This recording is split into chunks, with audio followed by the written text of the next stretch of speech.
Hello, everybody, to Hey, another. g'day, Sven. How are you, Brain? I'm great. Thanks for coming on board. Yes. Yeah, you had a long, or you did a long way from down under Australia to the US to Yeah, California, where you enjoyed very much the beach and surfing. yeah, yeah. On your journey, you built the brand Ugg, which everyone Right. knows from the nice, comfy shoes. Yes. I like to talk about wow moments on your journey. And there are two types of wow moments. The unwow, where something, let's say, happens, which you don't, which you didn't enjoy. And on the other hand, the great wow moments where you enjoyed very much. Sure. Sure. Okay. Well, the wow moment that I enjoyed very much was when I finally figured out what advertising and marketing has to do. Because for 2 or 3 years, I'd been doing ads with models on the beach, and it was all posed and very artificial, and it looked like every other magazine ad in the world, right? And it wasn't until about the fourth year where a bunch of kids who were surfers, we asked, "What do you think of those ads?" And they just said, "Oh, they're so fake that we would never buy that product. Those models are fake. They can't surf. They can't." And I realized I was sending the wrong message to my target market. And when I figured out how to, like, I hired a couple of young kids who were about to turn pro. They just turned pro, and they were cheap, and they were sort of like influencers 45 years ago, right? But I just took photos of them going to and from the beach, and when I ran those ads, the sales went up by like 8 times over what it had been in the other ads that I was doing. So I realized from then on that the secret is to get the your intended audience into the ad where they would just like die to be in the photograph with whoever it is you've got in the photo, doing whatever it is they're doing in the photo. But yeah, the first ads were like, "Oh, that's so fake. I wouldn't ever want to be in that photo." But when I did the really good ad, they were just simple shots of the guys walking to and from the beach, but it was realistic and it was authentic, and that's what changed the whole focus of the business. Yeah, so basically, you were able to capture the attention from the right audience That's instead of correct. seeking, in quote, the wrong audience. Is that correct? Yeah, yeah. Well, I knew that I was going after the surf market, it took 4 years for me to do really hardcore surf ads, right? And so yeah, you're correct. As far as a bad wow moment goes,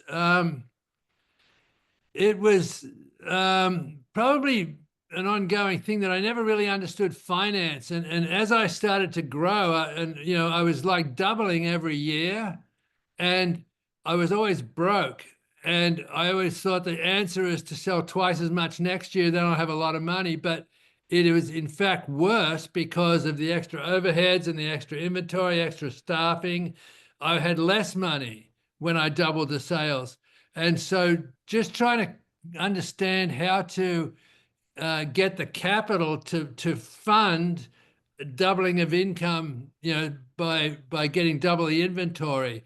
That was always a slog for me, and I had to buy out old investors that couldn't step up to the plate for the next year, and then the new investors didn't want the old ones in. So it was probably the hardest part of the business in those first 10 years was trying to finance and do a forecast of what I needed for financing so that I wouldn't be caught short, you know, during the middle of the season. Yeah, great. So, what would you tell people who are just starting their business, just looking back to all your experiences, which areas should they pay attention very close in order to grow solid and yeah, do one step after the other? Yeah. Um, the first thing would be to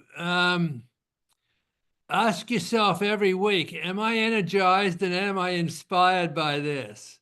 Right? because a lot of entrepreneurs will start out with something they think is a fantastic idea. And after 2 or 3 months, because you're going to hit that normal, aha moment where I'm going to be a millionaire, to, oh shit, people aren't buying it, or, they're not reacting to my online advertising, and it's like the reality hits. And then it's a bit of a slog for a while.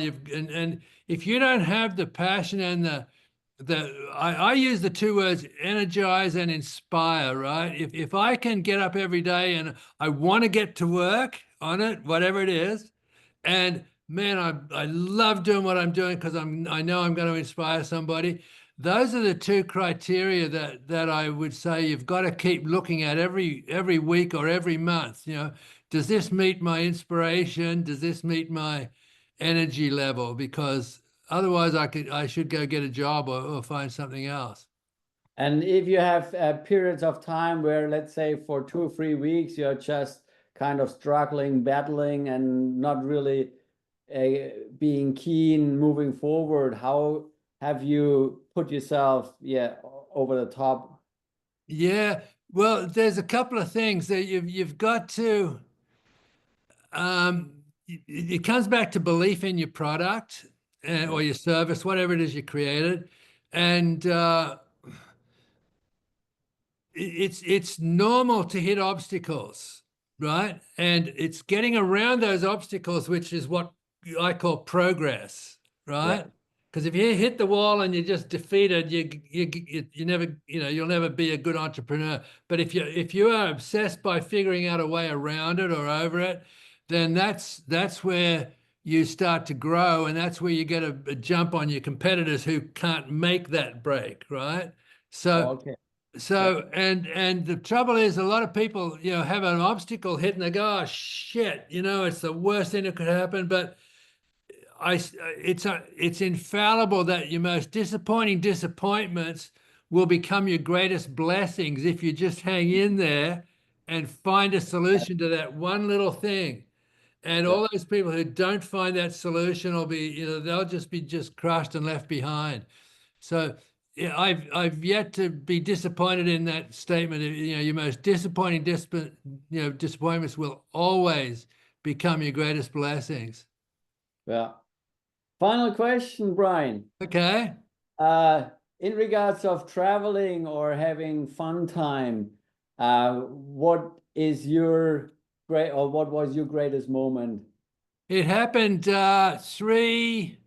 3 weeks ago. In fact, it was, I got back from Austria 2 days before I was on stage with JT. And for like 20, 30 years, I've listened to Mozart's Requiem. Yeah.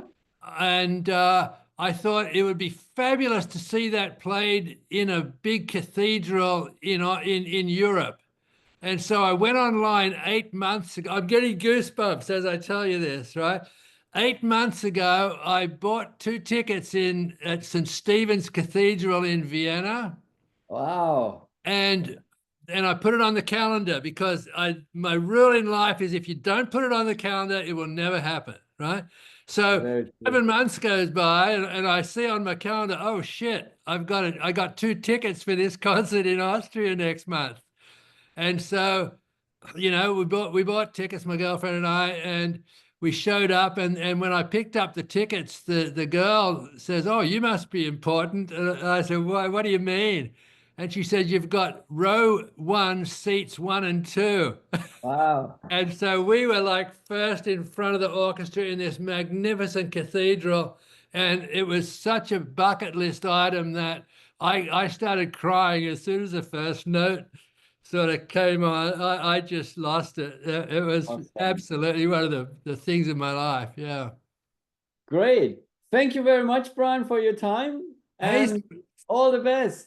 Thank you, Sven. Thanks for coming on. I really appreciate it. Thank you. Bye-bye. Okay, bye-bye.